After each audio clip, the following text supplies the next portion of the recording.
So, reading from Bhagavatam 2.9.36. Etavad eva jignasyam tattvam jignasuna atmanaham anvayam yatirekabhyam yat syat sarvatra sarvada etavadeva jignasyam.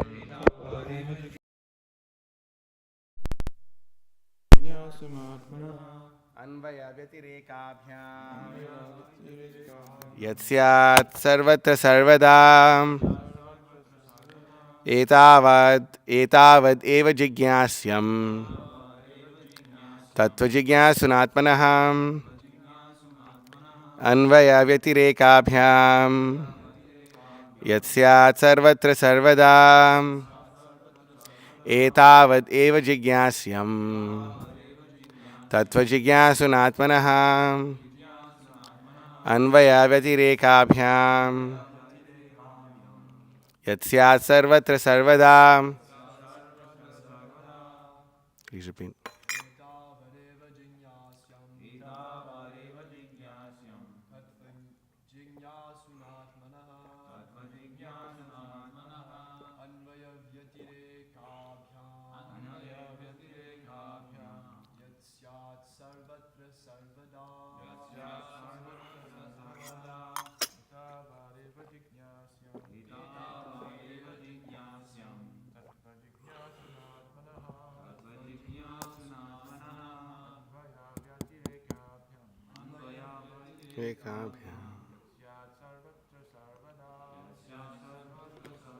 Etavat, up to this.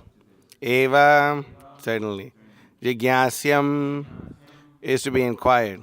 Tattva, the absolute truth. Jignasuna, by the student. Atmanaha, of the self. Anvayam, directly. Vyatirekabhyam, indirectly. Yat, whatever. Syat, it may be. Sarvatra, in all space and time. Sarvada, in all circumstances. Translation purport by Divine Grace A.C. Bhaktivedanta Swami Srila Prabhupada Ki Jai.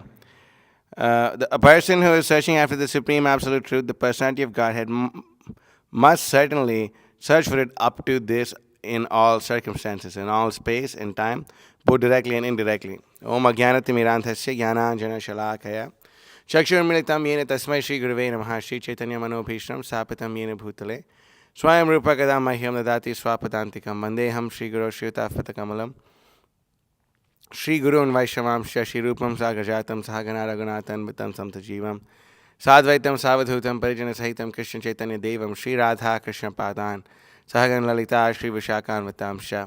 He Krishna Karuna Sindho Dina Bandho Jagatpate Gopesha Gopika Kanta Radha Kanta Namasute Tapta Kanchana Gaurangi Radhe Vrindavaneshwari Vrishabhanu Sute Devi Pranamami Hari Priye Vancha Kalpatarubhyasya Kripa Sindhubhya Vacha Patitanam Pavanebhyo Vaishamebhyo Namo Namaha Nama Om Vishnupadaya Krishna Preshthaya Bhutale Srimate Bhakti Vikasa Swamiti Namane Harijana Ganabadi Gnana Karmanda Hari Prakatita Para Bhaktir Bhakti Siddhanta Kantihi Vinaya Nikara Lakshmir Nimna Medera Gamyo Bhuvijayati Vikaso Bhakti Purvo Yatindraha Nama Om Vishnupadaya Krishna Preshthaya Bhutale Srimate Bhakti Vedanta Swamiti Namane Namaste Saraswate Deve Gauravani Pracharine Nirvishesha Shunyavadi Pashyati Deshatarine Vagisha Yasya Vadane Lakshmir Yasya Chivakshisi Yasyase Hridaye Samvitam Nrsimham Aham Bhaje.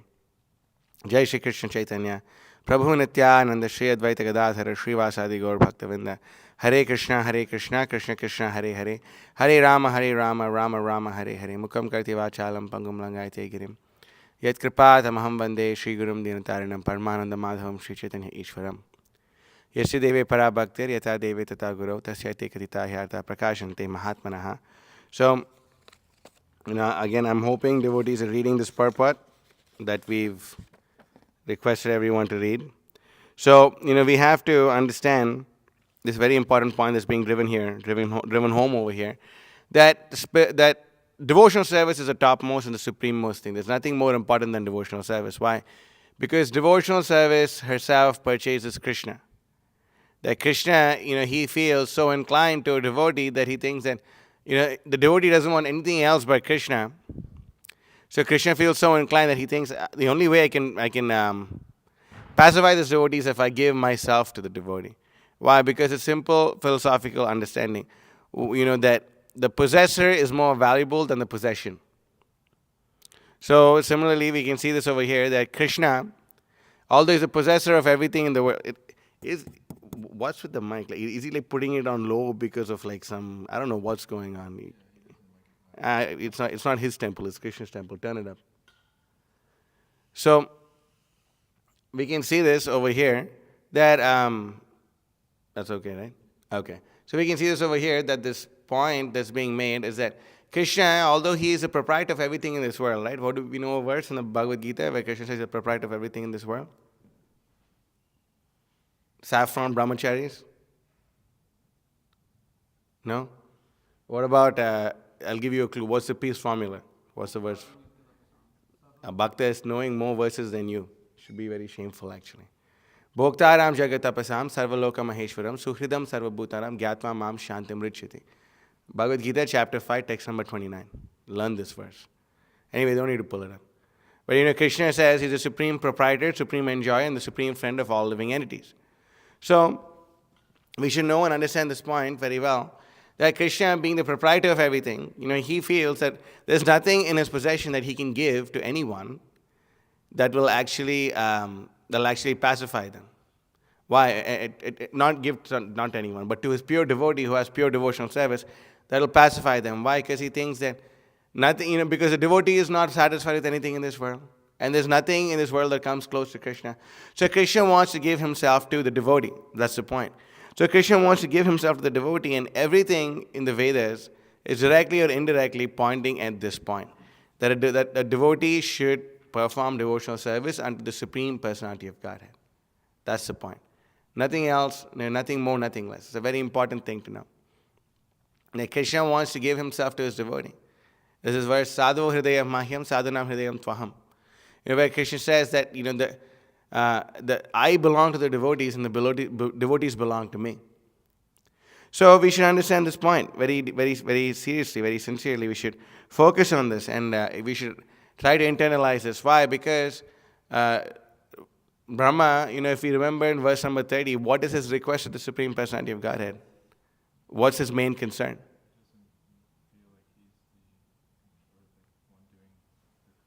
Okay. But what does he specifically request from the Supreme Personality? He expresses a certain fear or a certain anxiety.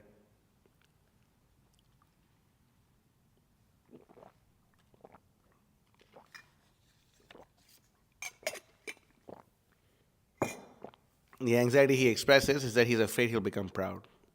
Right? Go to verse number 30.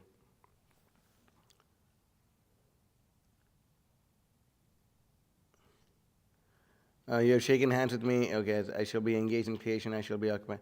I shall have no. But I pray. There you go. But I pray that all this may not give rise to pride, as if I were the supreme.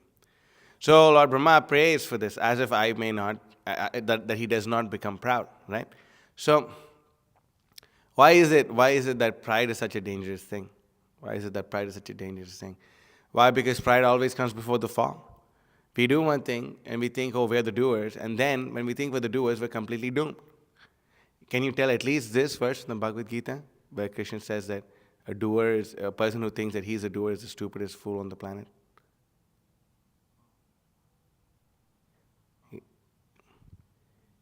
Initiated devotees,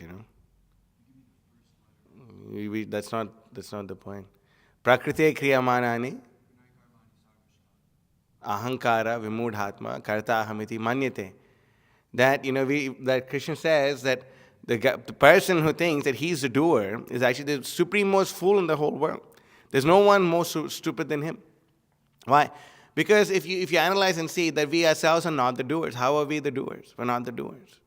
You see that anything that's happening, we don't have any control over what's going on. The only thing that we have control over is our desire. We can desire to serve Krishna, we can desire to disturb Krishna. That's it. And depending upon our desire, then Krishna sanctions or doesn't sanction. Upadrashta Anumantacha. Krishna is the supreme sanctioner, is the supreme witness. We read that verse recently. So Brahma is praying, please don't make me proud. Please don't make me proud. Because if we become proud, we forget Krishna. We think, oh, I'm so great. I'm the one doing this stuff. And who would have a better reason to be proud than Lord Brahma? Who would have a better reason to be proud than Lord Brahma? He's creating everything. It seems like that. It seems like, at least for the living entities, it seems like there is no higher living being than Lord Brahma. But we can see this over here that Lord Brahma is saying, please don't let me forget that I'm not the supreme, but you're the supreme. Please let me not forget that, I'm not the doer, but you're the one doing all this. I'm just your instrument. He's praying like this. Lord Brahma is praying like this. Why?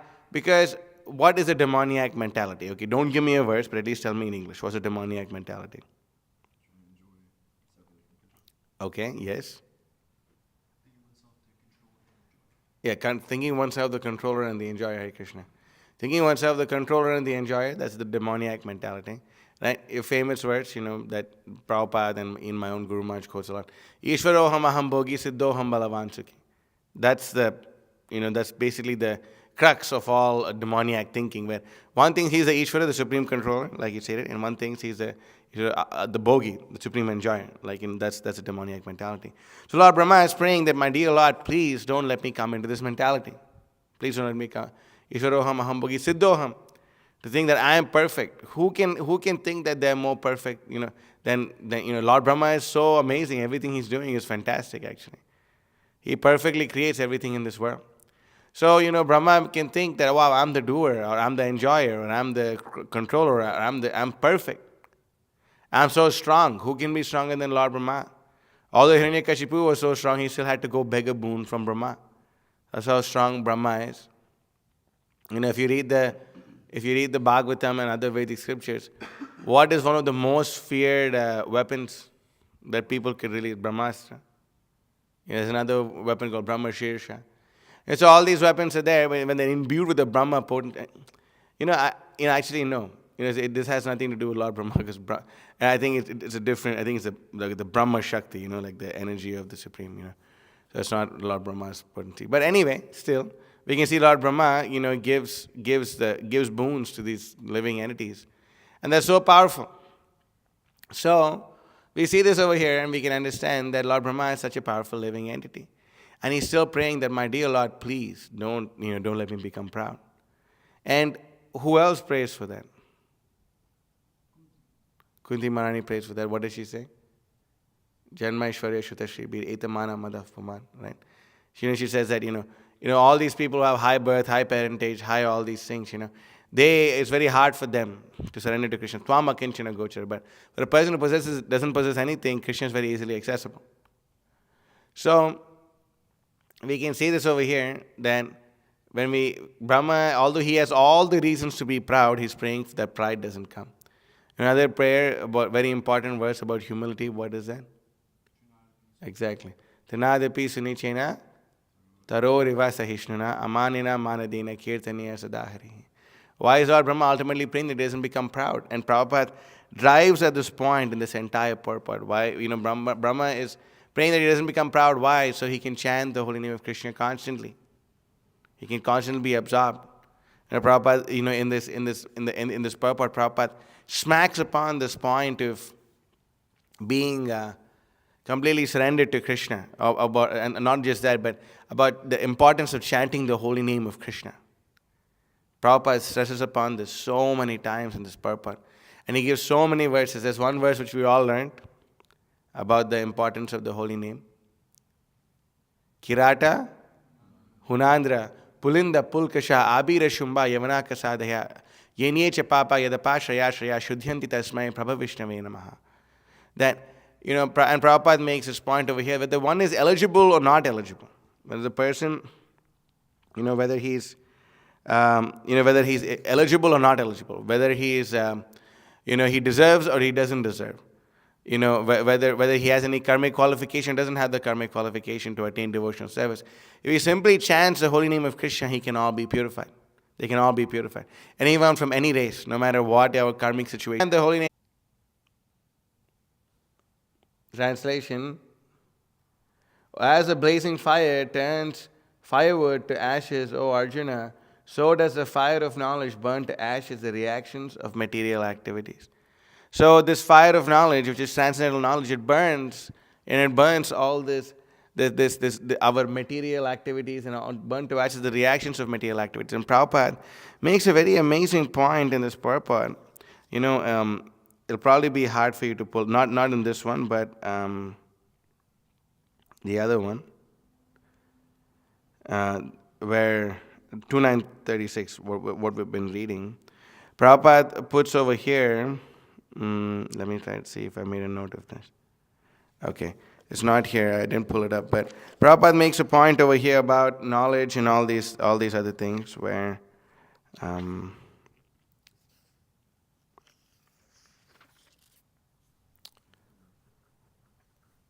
what do you say?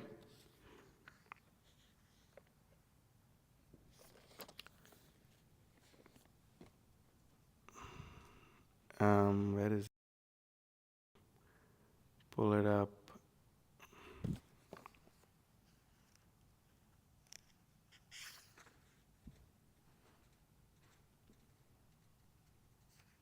Okay, yeah, here it is. Okay. So you keep going to the purport, not this one, 2936.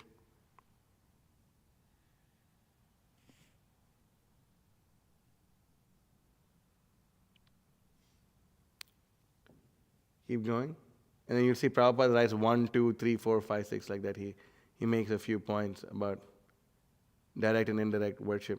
Keep going, keep going, keep going. Yeah, keep going. It's a long way down. It's a long purport.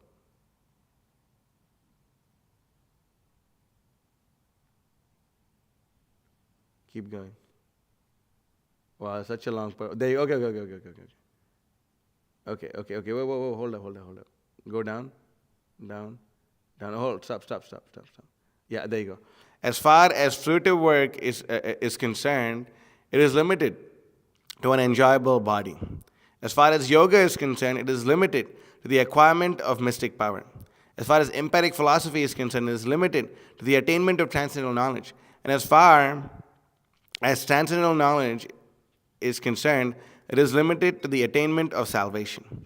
Yet, if they are adapted, there is every chance of discrepancies. That we have to sincerely try to perform devotional service. You can pull up this verse, Bhagavatam, Canto 3, Chapter 33, text number 6.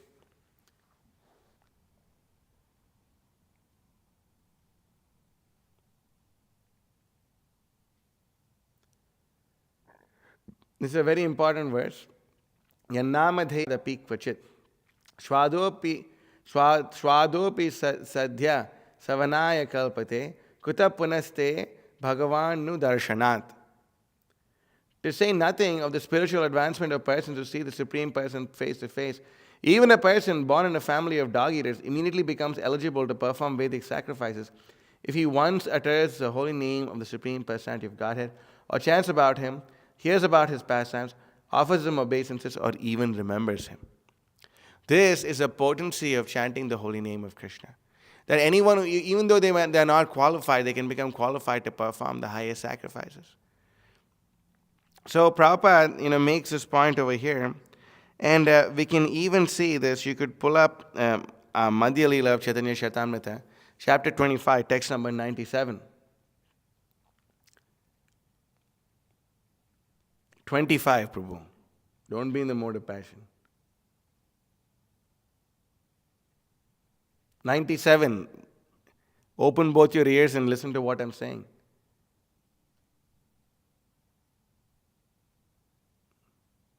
Okay. Artha amara sutera vyakhyana rupa bhagavata kariba sutrena bhashya swarupa. So this is a very important thing. Lord Chaitanya says, Srila Vyasadeva considered that whatever he had received from Narada Muni is an explanation of Omkara. He would elaborately explain in his book Srimad Bhagavatam as a commentary on the Brahma Sutra. So this is a very important thing to understand. That, and if you look at the purport, keep going. The sound vibration Omkar is the root of all Vedic knowledge. Omkara is known as the Mahavakya or the supreme sound. Whatever meaning is in the supreme sound Omkara is further understood in the Gayatri Mantra. Again, the same meaning is explained in the Bhagavatam in the 4 shlokas known as the Catuh Sloki, which begins with the word Aham Evasam Eva Agre. The Lord says only I existed before creation. From this statement, 4 shlokas have been composed, and these are known as the Catuh Sloki. In this way, the Supreme Personality of Godhead informed Lord Brahma about the purport of the Catuh Sloki. Again, Lord Brahma explained this to Narada Muni, and Narada Muni explained it to Vyasa. This is the parampara, the disciplic succession. The import of Vedic knowledge, the original word pranava, has been explained in the Bhagavatam. The conclusion is that the Brahma Sutra is explained in the Bhagavatam. So we should understand that Om, this is a Mahavakya. This is the topmost sound vibration that's present in the Vedic literature. And the whole Srimad Bhagavatam is a commentary on Om. That's amazing, isn't it? The whole Srimad Bhagavatam is a commentary on Om. And one may think, oh wow, okay, then why do we chant Hare Krishna? Because if you see Om, how do you spell Om?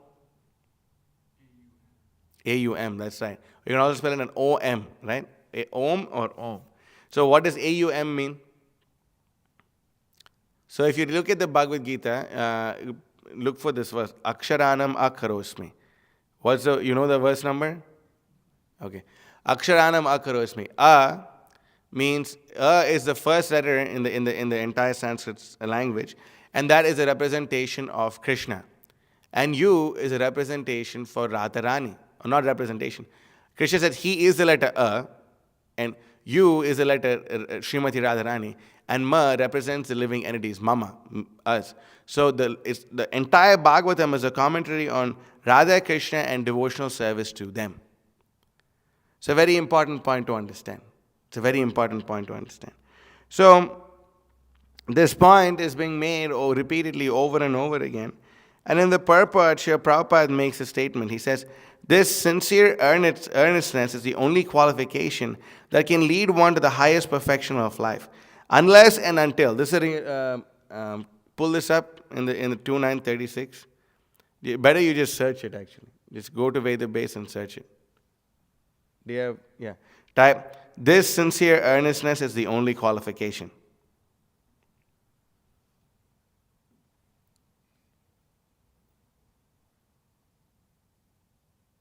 Okay, just search for that. Yeah.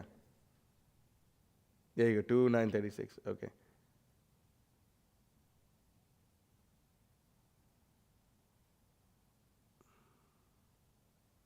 It's such a long purport, huh? There you go, hold up. Yeah, there you go. This sincere earnestness is the only qualification that can lead one to the highest perfection stage of life. And unless, and this is an important point, unless one has reached such real earnestness, unless and until such real earnestness is aroused, there is a difference between cleanliness, learning, this, that, we must not put ourselves in a position where we think, wow, now I am so elevated. Now I'm so elevated. Now I know everything. Now I'm I don't need to follow these rules and regulations. I don't need to do anything like this. Many people, they come upon the false Paramahamsa platform. They think everyone is a devotee. Don't say anything to them. Everyone should just be humble and all this and all that. And we should also be humble. Just chant and just be happy and just you chant and you just pretend like nothing bad is happening around you and just be absorbed, in love for Krishna and all this kind of artificial things.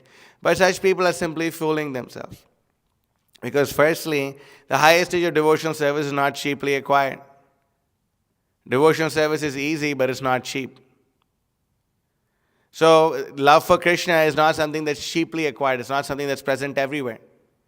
It's present only in the instructions of the bona fide spiritual master. And to follow them is very important.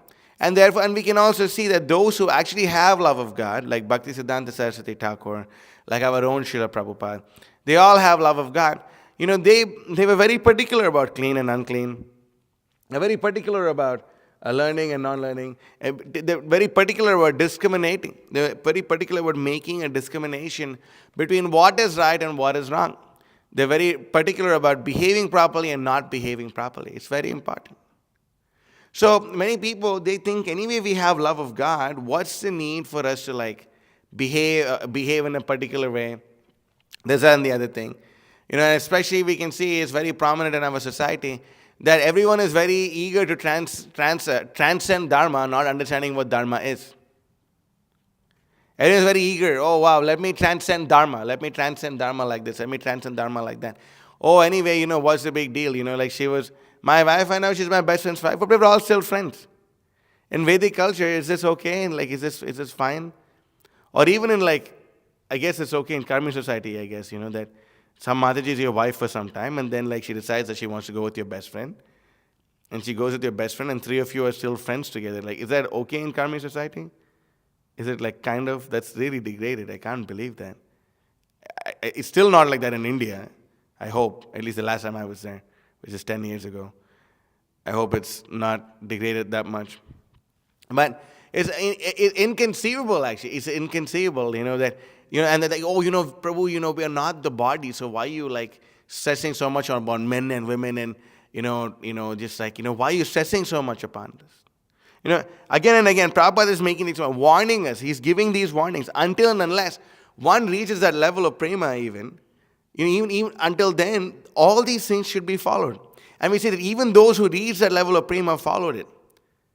And the entire parampara, there's two examples of people who didn't follow all the muchis. Yeah, I'm talking about in our Guru parampara. Of course, Rishabhadev is the Supreme Personality of Godhead. Vamsidas Babaji and one more person. Gaurkithodas Babaji. They both didn't follow. But one thing which they did follow, very strictly, precisely, no loose association with women. Even those who are avadutas who came into this material world just to show people how to love Krishna, they didn't loosely associate with the opposite sex. But now we are so much advanced in Krishna consciousness, we have so much prema in our heart that we want to, anyways, what's the big deal, boy, girl, ultimately we are not the body, Prabhuji.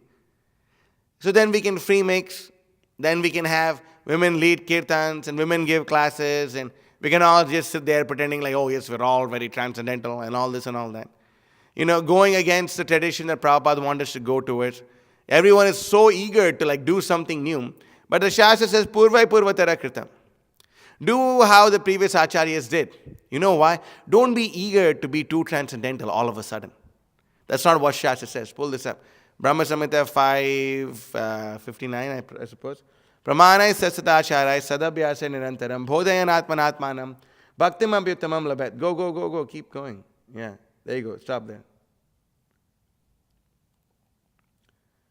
Translation. The highest devotion is attained by slow degrees by the method of constant endeavor for self-realization, that we have to constantly keep giving it a shot, with the help of scriptural evidence, which means Shastra, theistic conduct, which means how the sadhus behave, and perseverance in practice. That we have to constant endeavor for self-realization with the help of, here is given Shastra, theistic conduct is the way this Guru and sadhus behave, Guru Sadhu Shastra. We have to follow Guru Sadhu Shastra. Theistic conduct, what does this mean, theistic conduct? Those who are theists, how do they behave? So your Guru is supposed to be the topmost representation of theistic conduct, and the sadhus are also supposed to be there.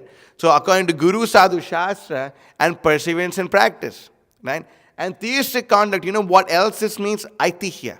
How did the previous devotees behave? How did they act? How did they do this? Why is the Bhagavatam over there? Why is Bhagavatam here? What is the Bhagavatam all about? Bhagavatam is all about the loving exchanges between devotees, isn't it? So now we look at in the purport, and it's a very amazing purport, so please pay attention.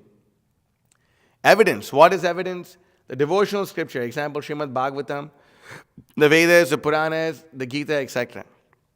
Theistic conduct of pious persons, sadhus, who are pure devotees, and the conduct of those pious persons who practice devotion to Godhead, actuated by spontaneous love.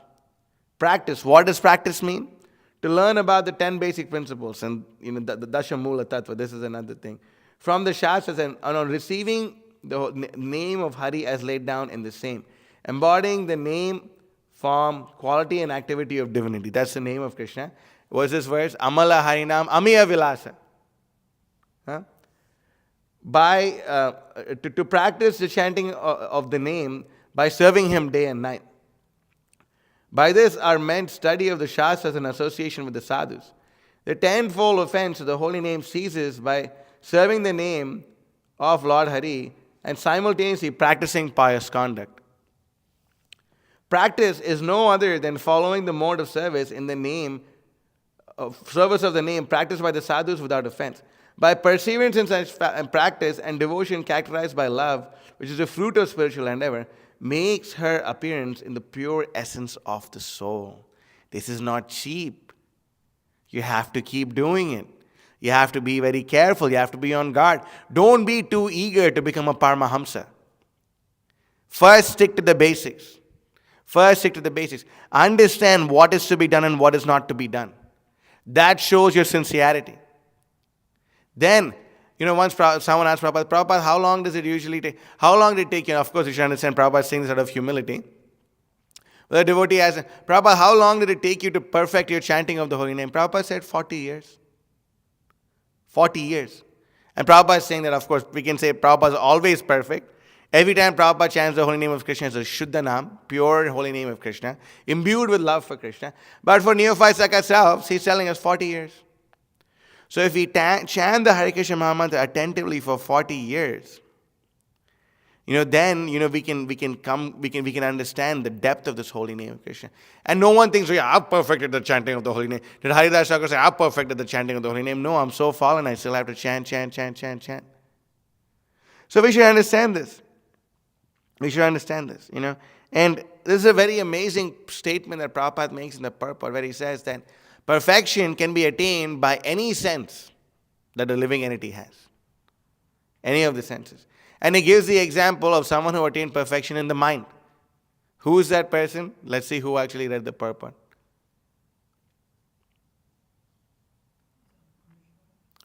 Good guess, but that's not what Prabhupada says in the purport. No one read the purport, I guess. Anyway, what's the use, right? No need to read the purport. It's just a seminar, no big deal.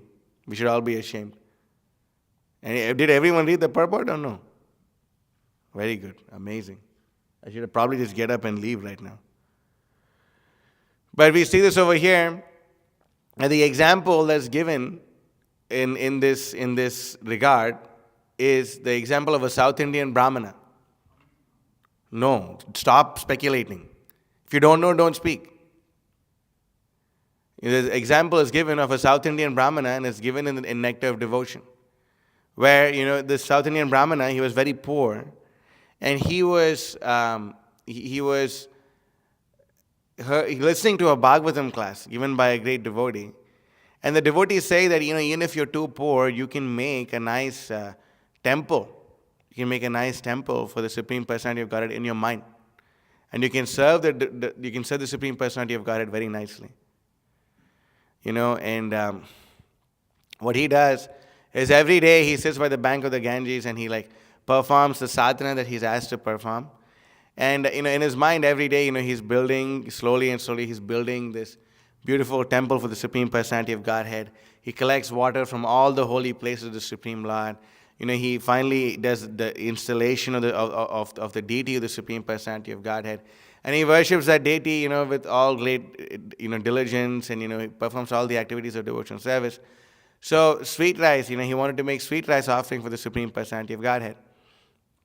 And then, at that point of time, what happens is, he wants to see, sweet rice is usually served cold, So, he wants to see if the sweet rice is cold enough. So he puts his finger in the sweet rice to see if it's cold enough, and his finger burns, and then his meditation breaks. But then when he wakes up, he sees that his finger in out of his meditation is actually burnt. When he sees that, he's astonished, and Lord Vishnu and Vaikuntha starts laughing. And Lakshmi Devi asks him, what happened? He said, wait a minute. He says, Garuda, go get him. And Lord Garuda and Garuda Dev, he goes and he gets this devotee directly to Vaikuntha, and in front of Lakshmi Devi, this Brahmana recites what had happened. So, Prabhupada makes this point in the purport that even even by perfection can be attained by any of the senses, even by worshipping the Supreme Personality of Godhead in the mind. So, we should understand that somehow or the other, we should engage our senses in the service of the Supreme Personality of Godhead. Atar Shri Krishna Namadi na bhavet grahyam indriyaihi sevon mukhehi jivado swayameva spuratyada. That we should engage all of our senses in the senses of Krishna. What is that? Sevon mukhehi jivado swayameva spuratyada. Rishikena rishikesha sevnam bhakti ruchyate. How does that verse start? Atar Shri Krishna, no. Atar Shri Krishna, no. How does this verse start? Rishikena rishikesha sevnam bhakti ruchyate. You're pulling it up. Sarvopadi vinirmuktam tatparatvena nirmalam rishikena rishikesha sevanam bhakti uchyate. That all our false designations will be completely destroyed to nil. Sarvopadi vinirmuktam tatparatvena nirmalam. All the mala, all the stool-like conceptions that we have in our minds will be destroyed. Tatparatvena nirmalam rishikena rishikesha. By doing what? We should engage our senses in the master of the senses. Rishikena rishikesha sevanam bhakti uchyate. So, by doing this, a person can attain perfection. By doing this, a person can attain perfection. Prabhupada writes over here, what is about success? Anyway, I hope at least now we have some shame and we'll read the purport after the class. I hope. Please, can you all do that? Success is guaranteed for a devotee who fully engages any of his senses in the mode of devotional service. It's very important. Success is guaranteed. So we should, if we somehow engage our senses in the service of Krishna, then everything desirable will actually come. What's the most desirable thing? The most desirable thing is love of God. That's the most desirable thing. So we understand this point. We understand this point over here. And, Prabhupada makes us another really amazing point in the purport where he says, even during the annihilation of the material world, the process of bhakti yoga can be applied. Why? Because the process of devotional service is eternal. The process of devotional service is eternal. And because the process of devotional service is eternal, we can understand that even after the destruction of this material world, devotional service will go on. What's the verse in the Bhagavad Gita which says there's no loss or diminution in this process? Can I have some more water, please? No one knows this. That's right. Neha Bikram, the brahmacharis should know this. This is such a shame. Full-time devotees should know this. Those who've been living in the ashram should know this. The whole purpose is to do abhyasa. We should learn this. It's such a simple word. It's in the second chapter of the Bhagavad Gita. Neha Bikrama nasosti pratyavayo navidyate swa alpama piyasya dharmasya trayate mahato bhayat. It's a very important word. There is no loss or diminution in this process. Why? Because even a little advancement on this process can save one from what? Good. I'm very happy you know the translation. That's fine. Some devotees can't learn Sanskrit, but I think you can. So you should learn at least the least we should do is there's 50 verses from the Bhagavad Gita that Prabhupada would quote a lot. There's like a list of them. At least you can learn that. At least, and there's one of them. Prabhupada will quote this all the time. At least you can, if you're listening to Prabhupada enough or reading Prabhupada's books, Prabhupada quotes these verses all the time. You should learn these, please. Please learn these. It's good for you. It's good for analyzing. It's good to know our books. It's good to know our books. No one is expected to become like a big Vedic scholar or something. At least the basic things for preachers. If we don't know these verses, how will we preach? So please, I'm not trying to be a nasty, heavy guy. I am a nasty guy, but I'm not trying to put anyone down or something, but please understand the gravity. We should learn these. If you're doing a seminar, we should read the purport. That's the least that can be expected, So, Neha Bikramanasasti, that, there's no loss of diminution, the greatest type of fear. What's the greatest type of fear? No. Yes, but Prabhupada says specifically in that purport what the greatest type of fear is. That's true for the devotee, but for the non-devotee then? So imagine you distribute a book to someone for the first time and they read that verse. What's the greatest type of fear? Will they think to come down on the platform of devotional service? No. Huh? You said that already. I said no. You think I'm going to change my mind? And what's the most dangerous? Like, what would really freak someone out? Huh? Fear personified. If you look at this Bhagavatam, oh, it's not here. In the first canto, there's a painting. If you open it up, right? What's the painting in the? If you just open up the book over here, right here. If you were open it up like this, huh? Yeah, at least the book distributor should know this much at least, right? So, this type of fear is not death. Like, you want to be justified, but you're not going to be. So Prabhupada says the greatest type of fear, even if, So we should understand this, we should know this. We should learn these verses, we should ruminate upon it. We are not like Bhaktisiddhanta Saraswati Thakur demanding everyone to chant 64 rounds. But at least the demand is that we chant 16 rounds every day. We follow the 4 regulative principles. We attend the morning program. We eat Krishna precisely, right? So one in Tannama Rupa Charitadi Sukirtananu Smrityo Kramena Rasana Manasini Yojya Tishtan Rajeta Danuragi Jananugami Kalam Nayeda Kilamityu Padesha Saram. Nectar of Instruction, verse number 8. I think Prabhupada starts with the purport with that, or the translation itself. He says, the essence of all advice is, I think it's a translation actually. The essence of all advice, this is the essence of all advice, is that one should utilize one's full time, 24 hours a day, in nicely chanting and remembering the Lord's divine name, transcendental form, qualities, and eternal pastimes, thereby gradually engaging one's tongue and mind. In this way, one should reside in Raja, Goloka Vrindavan Dham, and serve Krishna under the guidance of the devotees. One should follow in the footsteps of the beloved devotees who are deeply attached to his devotional service. This is the essence of all advice. And Prabhupada smacks upon this point so many times in the purport, actually. It's so amazing. And what's the other verse? This is the one. And then? You said it in the English, right? Principle. That's amazing, right? So, and then Prabhupada quotes another verse over here. In the Vishnu Purana, I mean, I don't think it's going to be hard to scroll through it. This is a long purport. In the Vishnu Purana, it's written, Sahanis tan mahachidram sa mahaha sacha vibramaha yan muhurtam shanam vapi vasudevam na chintayet. So what is the greatest calamity? What is the greatest anomaly that can affect someone? Okay, what else? That's not wrong, you're right, okay. Enviousness of Krishna, true. What else? Yes, that's precisely right. Yes, that's precisely right, actually.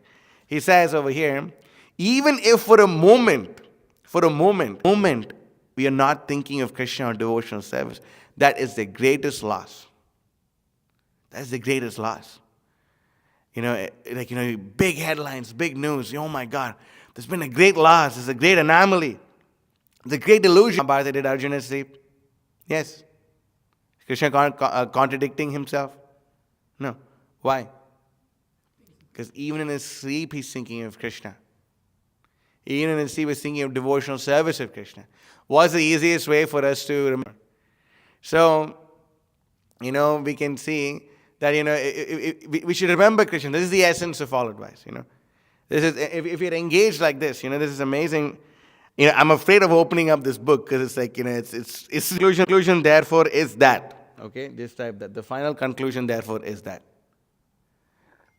So, and he gives all what's it called? Is to helping one understand the glories of the holy name of Krishna. But then he makes this point over here. Oh, you're unable to find. There you go. You found it. So now check this out. What is the final conclusion? Prabhupada says the final conclusion. Oh my Lord Chaitanya. This verse is really this.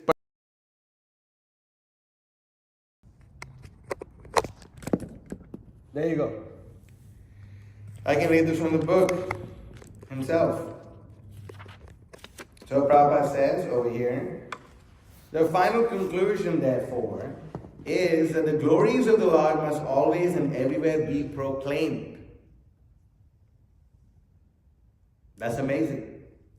One should hear about his glories. One should chant about his glories. One should always remember his glories. Because that is the highest devotional stage of life. So we should understand this. This is what Prabhupada is saying. And Prabhupada is saying here the final conclusion of the Catuh Sloki. The thing died out or something? No, I just disconnecting and connecting. Wow, so like the stream has been continuously going on still. No, stream is, yeah. Wow, that's freaking amazing. I don't know how that works.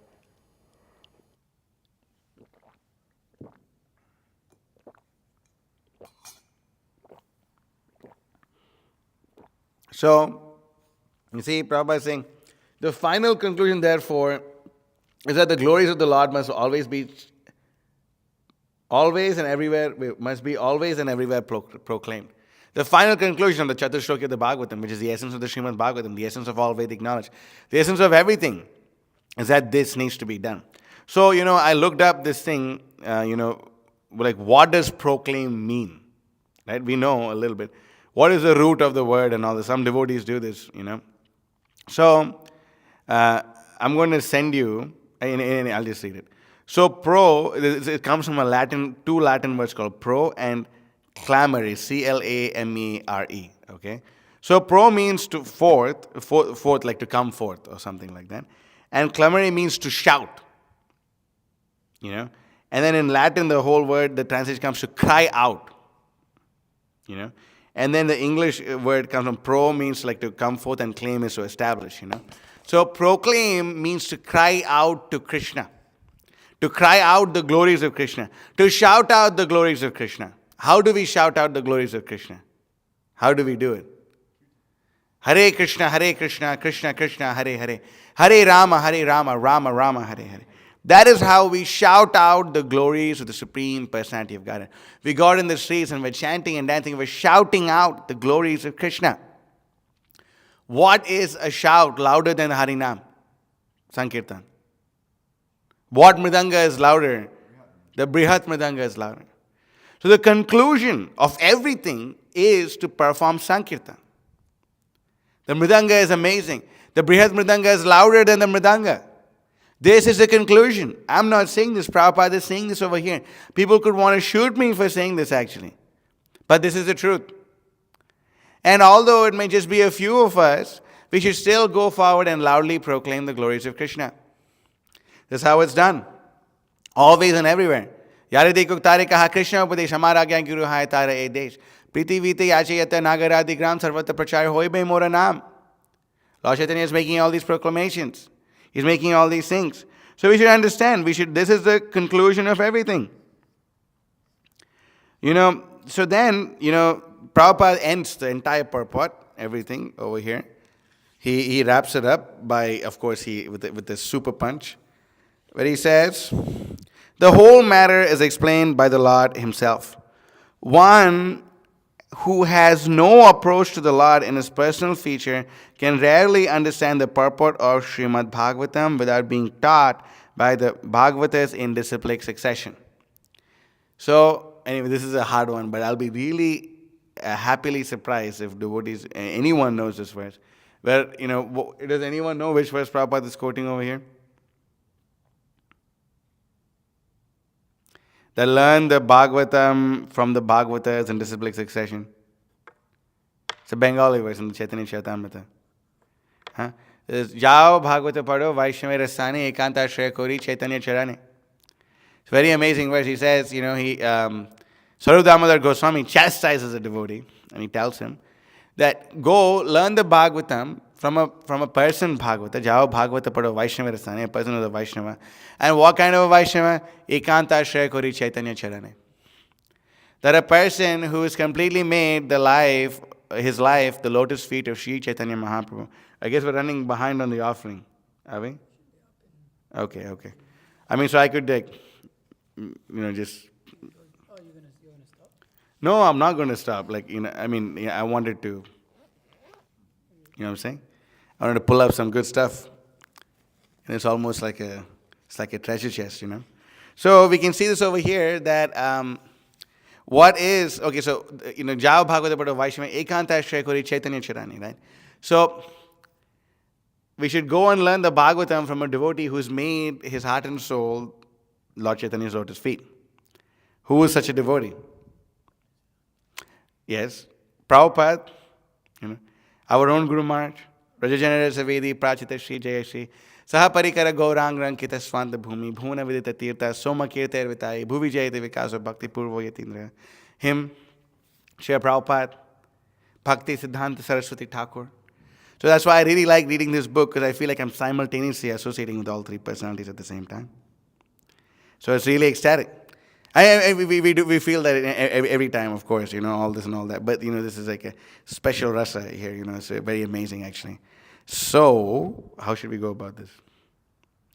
The picture thing? Huh? Yeah, the picture sadhana that we have over here. So, we can see this over here, that this is chapter 29 of the first volume. It's called His Eternal Form and Internal Ecstasy. Okay? So, you want to come and just take a picture or something and try to figure this out? How should you take the picture? Like this or like this? Landscape. What does that mean? Like this or like this? No, landscape. Okay, that's what landscape. Here. Take it straight. Like this.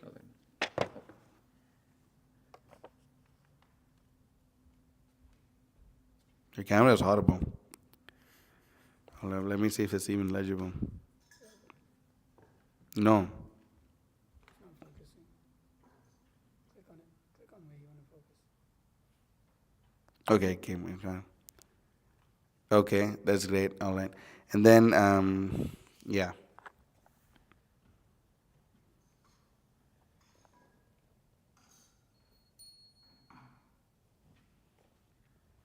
It's really amazing, actually. It's going to blow your minds. It's the nectar. So,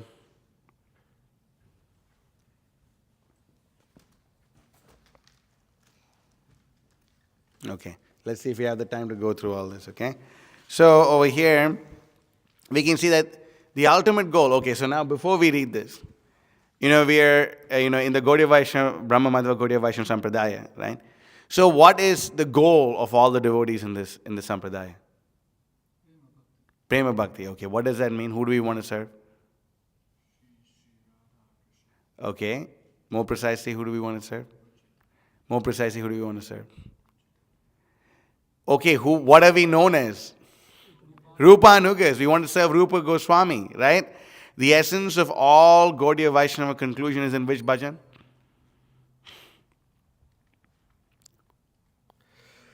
Huh? Yeah. The quintessence of all Gaudiya Vaishnava philosophy. So, we should see that this is the goal of everything. So, everyone must inquire up to this point, directly and indirectly. Everyone's goal must be to come to this plane of existence, where we're serving Rupa Manjari in the spiritual world. That is the essence of Prema Bhakti. This is what Prema is all about. It's about serving Rupa Manjari in her service to the divine couple in their abode. This is the essence of everything. The quintessence of the entire Gaudiya Vaishnava philosophy. So, we can see this over here. So, you can go and zoom in. In his writings, Srila Bhaktivinoda Thakur had intimated his Siddha Swarupa to be Kamala Manjari as a young gopi. And Srila Saraswati, Bhakti Siddhanta Saraswati had declared that Srila Gaurkishore Das Babaji to be Guna Manjari. In a letter to Kunja Bihari Prabhu in 1921, Srila Saraswati Thakur wrote of his internal feelings and position on the spiritual plane. This is amazing. You see, this is the goal, actually. This is why we take all the chastisements we receive. This is why it's all worth it. That's why it's all worth it. I guess everyone started reading already. All right. Sri Vrishabhanu Nandini addresses her young maidservant as Nayanamani Manjari and wants her always by her side. But sometimes she cannot be with her. Vimala Manjari, who is ever connected with Nayana Manjari, being deprived of the association Sri Radha, leaves on the pretense of severing ties with Nayanamani Manjari. Yet, It is the very nature of Vimala Manjari to ensure that Nayanamani Manjari perpetually engages in the service of Sri Varshabhanavi Devi. No one can understand that. Right? What does that mean? No one. So now we see, when sometime later, Ananta Vasudeva Prabhu told Sri Bhakti Siddhanta Saraswati that in a dream he had seen him as Nayanamani Manjari in Braja, Srila Bhakti Siddhanta Saraswati simply laughed. Thereafter, his followers were convinced that his Siddha Swarup was Nayanamani Manjari, a young assistant, Gopi, who was a personification of the aspect of Radha that is dearest to Krishna. Nayanamani literally means a jewel or pupil of the eye, and figuratively denotes an item most treasured. From Krishna's perspective, the very form of Srimati Radha is most enchanting. In her form, her face is most enchanting, and in her face, her eyes are most enchanting. And her eyes, her pupils, Nayanamani, are most enchanting. From Radha's standpoint, her Nayanamani are her most precious possession, being her means for beholding Krishna. Wishing to alleviate Radha and Krishna's pain of separation, Nayanamani Manjari always desires their union so that each may satisfy the other's only desired object of vision. Footnote, go to the footnote, all the way down. Okay, whoa, stop, go up. Okay. In this regard, His Divine Grace, A.C. Bhaktivedanta Swami Prabhupada wrote, my Guru Maharaj claimed to be one of the sub-devotee assistants of the 8 gopis. When Sri B.D. Madhav Maharaj, Bhakti Dayata Madhava Maharaj, B.D. is Bhakti Dayata Madhava Maharaj, secured the birthplace of Srila Bhakti Siddhanta Saraswati Thakur at Puri. This is where our devotees, not our all the devotees from Krishna, most of the devotees from Krishna life are there in Puri. This is the appearance place of Bhakti Siddhanta Saraswati Thakur. That's why some may say it's the most important place, most important pilgrimage place in the whole world. When Bhaktivedanta Madhava Maharaj secured the birthplace of Srila Bhakti Siddhanta Saraswati at Puri and installed deities there, he revealed their names as Sri Sri Radha Nayanananda Ju.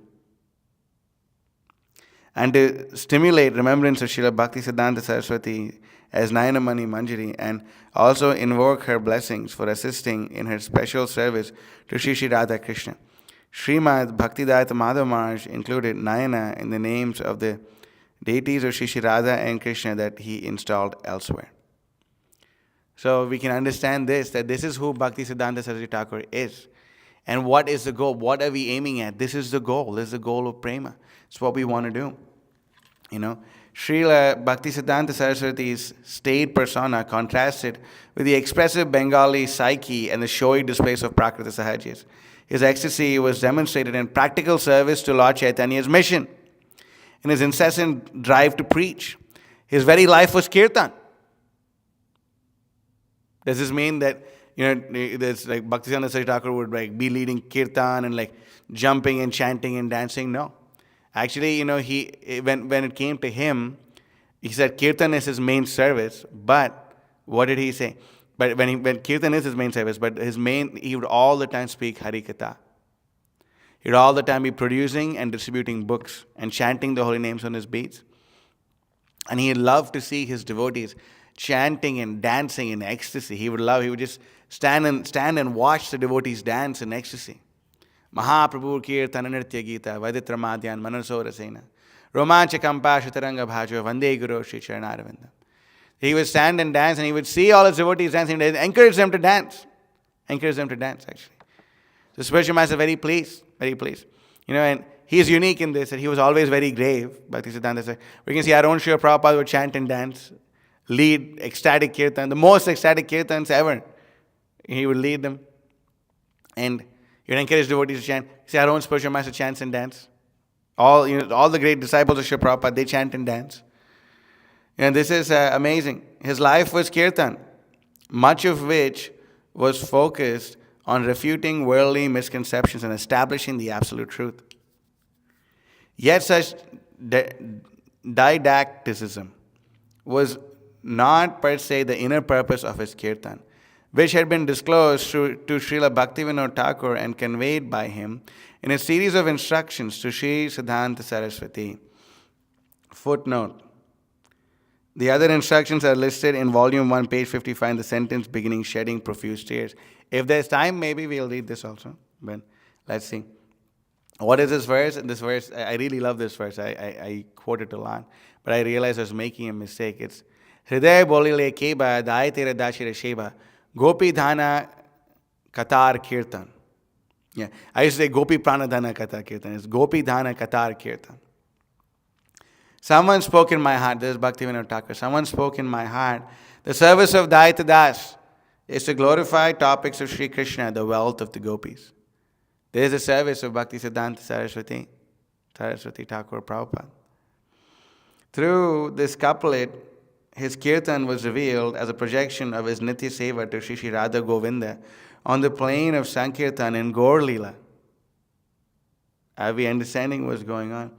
And indicated that hearing from him or assisting him in his service or broadcasting Hari Katha is equivalent to or the means to acquire eligibility for seeing that which is most dear to Radha and Krishna.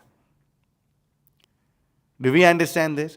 That by assisting Bhakti Siddhanta Saraswati Thakur in his kirtan or broadcasting Lord Chaitanya's pastimes and broadcasting the Srimad Bhagavatam, a person can become eligible to see what's dear most to Shri Shri Radha and Krishna. This is the means of perfection. This is our sadhya, this is our sadhana. By doing this, when we'll attain perfection, and after we attain perfection, we will still do this. We will do the same thing. We will participate in Lord Chaitanya's Sankirtan mission. There is no higher thing than the distribution of Srila Prabhupada's books. Know that for a fact. This is the mission of Sri Chaitanya Mahaprabhu. And by doing this, you can actually attain love for Krishna. By doing this, you can enter in the topmost realm of existence than you can ever imagine. So we should understand this point. We should understand this very seriously. We should understand this very sincerely. Go to the footnote. In the well-known song beginning Yashomati Nandana, Braja Baro Nagara, Srila Bhaktivinoda Thakur describes Sri Krishna as a gopi paranadhana, the wealth of the gopis' lives. In a song revealing secrets of the highest stage of perfection, he gives another definition of wealth of the gopis in the line of Swarasiki Siddhi Vraja Gopi Dhan. The treasure of the Vraja Gopis is the Swarasiki Siddhi, the eternal perfection of the personal mellow that each of them expresses. Swarasiki refers to an innate personal aptitude for a specific service in pure love of Sri Krishna as a hallmark of that perfect spontaneous attachment to him as defined by Srila Rupa Goswami. And then go to the next picture and go to the footnote.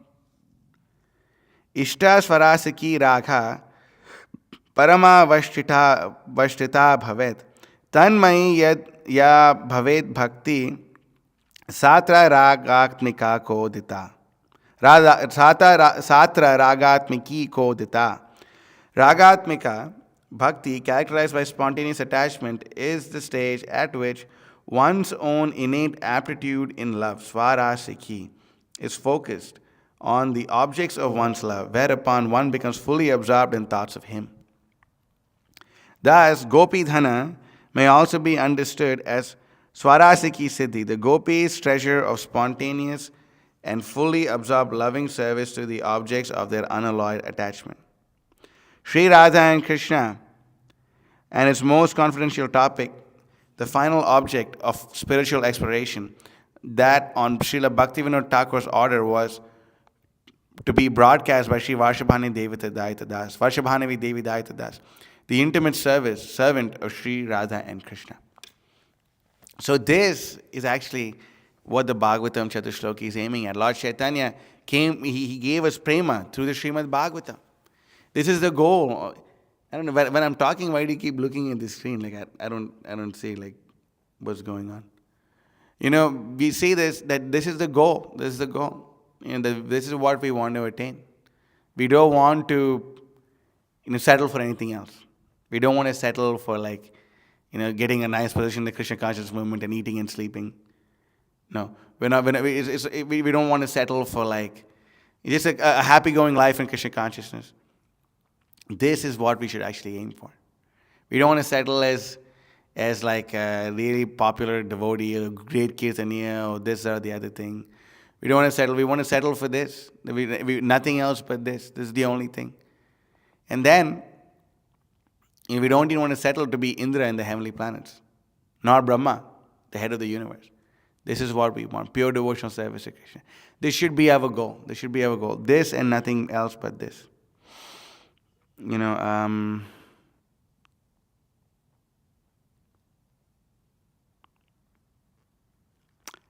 okay. So, in that page, you could go to Stats of Sri Saraswati Thakur, and then in that verse, okay, yeah, just start in that paragraph there. Srila Saraswati Thakur had also said that the words Aradhyo Bhagavan Brajesha Tanaya from a famous verse summarizing the teachings of Sri Gaurasundar indicate that Radha is to be worshipped along with Rajendra Nandana, and further elaborated that the supreme duty of the Gaudiyas is to serve the Vrajavasis in their distress of separation from after Krishna left for Mathura. That's why Bhaktisiddhanta Saraswati Thakur said this. He said that Vrindavan is for neophytes. The real service to Radha and Krishna is where? Well, I like that, but I mean that's also there. But he said there's another place. What? These things you know well, huh? Kurukshetra. Yes, that's right. Why? Very good. You know, it's very nice. Yes. Because it's, I mean, Jagannath Puri is like a Kurukshetra replica, right? Because Krishna goes to Kurukshetra, and then the Vrajavasis go to Kurukshetra to bring Krishna back to Vrindavan. Yeah, because when you know that in Kurukshetra, when the residents of Vrindavan see Krishna and Krishna is there, he's there as a great king, surrounded by an entire retinue of soldiers and all this and all that. And you know, Srimati Radharani and all the Vrajavasis said, what is going on? Like, you know, why is he like in all this kingly, like, you know, possession? Why is he like a king? You know, what's the purpose? You know, he's a cowherd boy in Vrindavan. We should just bring him back. And they're feeling so much separation from Krishna, but they can't go and openly express it because there's, you know, a king means so many people are there. King means so many people are there along with the king. So they can't openly express. So that time, it's like the separation is really high. And that service is most valuable. But then Bhaktisiddhanta Saraswati Thakur said, there's a place even higher where the higher degree of separation is felt from Krishna. Which place is that? Yeah, more than Kurukshetra. No. He says that in Kanyakumari, actually there's this particular deity of Durga that like, you know, it's basically the deity of Yoga Maya. Like what's the vrata that they do? Katyayani. Yeah, Katyayani. There's a particular deity of Katyayani over there, where the separation from Krishna is even more intense when the devotee, when the gopis are worshipping Krishna and they're worshipping Katyayani, hoping to get Krishna as their husband. That time the service is, the separation is threefold. I was asking this to my Guru Maharaj when he was here. He was sitting on this Vyasa, and I was sitting close to his lotus feet. And then I asked this question, and you know, he said he didn't want to get into it so much. He said, I don't know, and anyway, you know. He knows, but anyway, I'm not qualified to hear, that's why he didn't tell me. You know, so we can see this, that's the service. This service being continuing. This service, hold up. Okay. This service, being the essence of multifarious services performed by Sri Saraswati Thakur, is expanded as the intrinsic yet esoteric and generally unstated aim of all activities of the Gaudiya Math, namely to bring jivas toward the platform of serving the superlative expression of Unatojvala Rasa in Radha Dhasya. I don't know if I should. Anyway, I better I don't. So, you know, the point is this, that, you know, the whole goal of everything that we're doing, yes, you know, why do we worship Krishna? Okay? That's true. That's true. To please him is our nature. What else?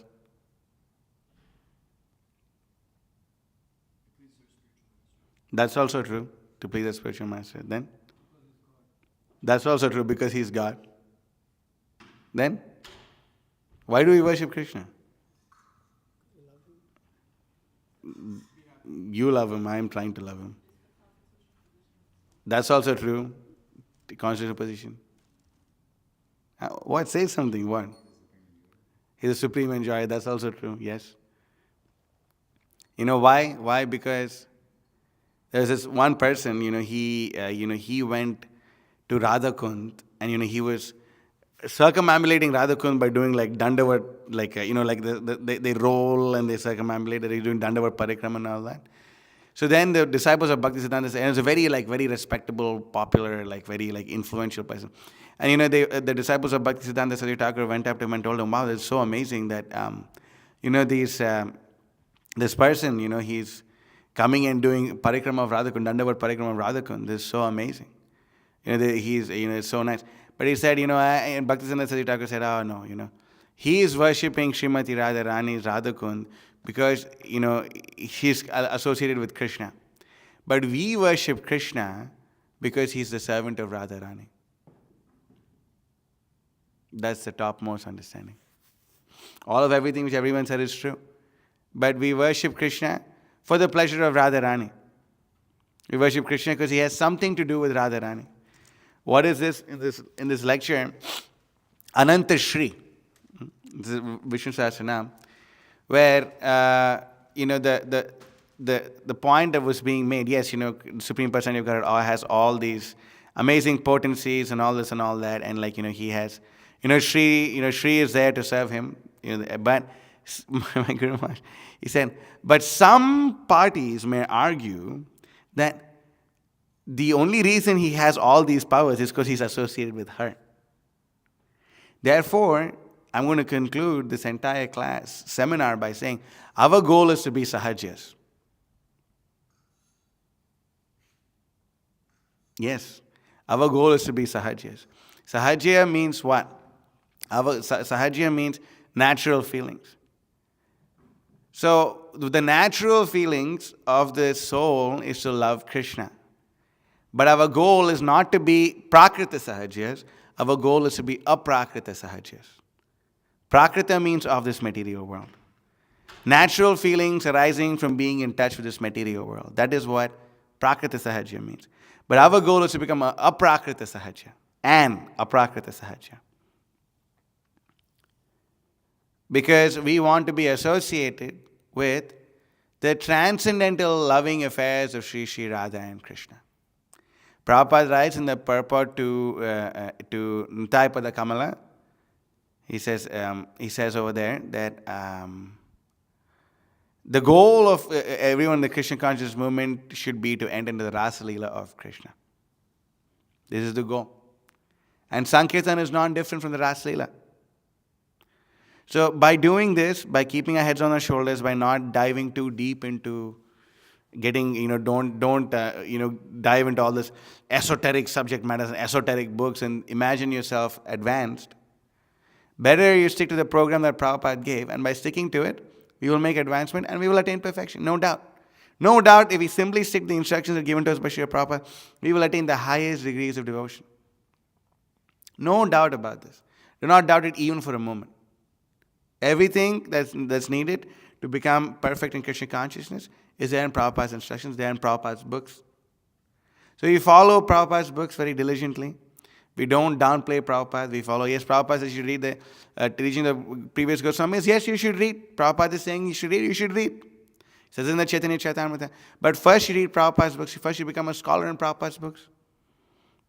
One says, as Prahladhananda Maharaj says, Maharaj, when is a person qualified to read other books of the previous Acharya? He said, when they have memorized all of Prabhupada's books.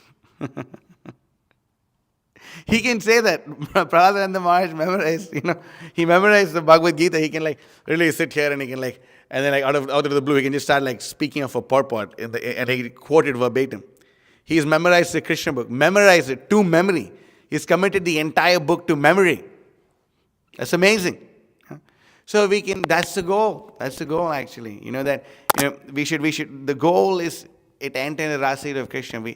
And we do so by pleasing Krishna's most intimate servitors. That's the point. I wanted to read more, but I'm not going to. I'll end the class here. If there's any questions or comments, and what kind of questions can we have? But yeah, please.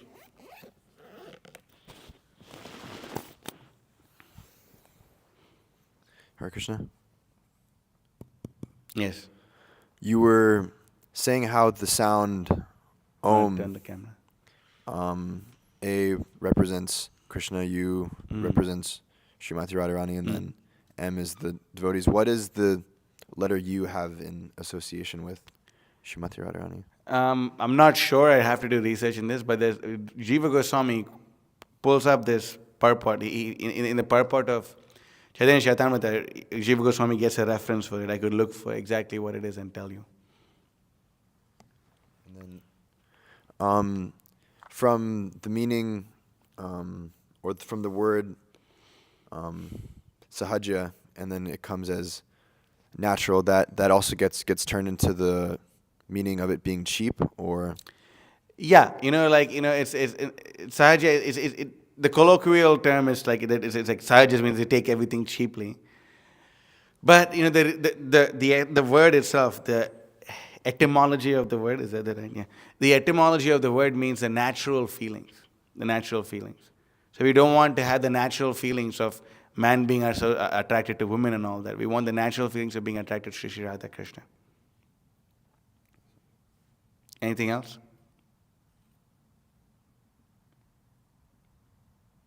You have anything? Online? Anything online?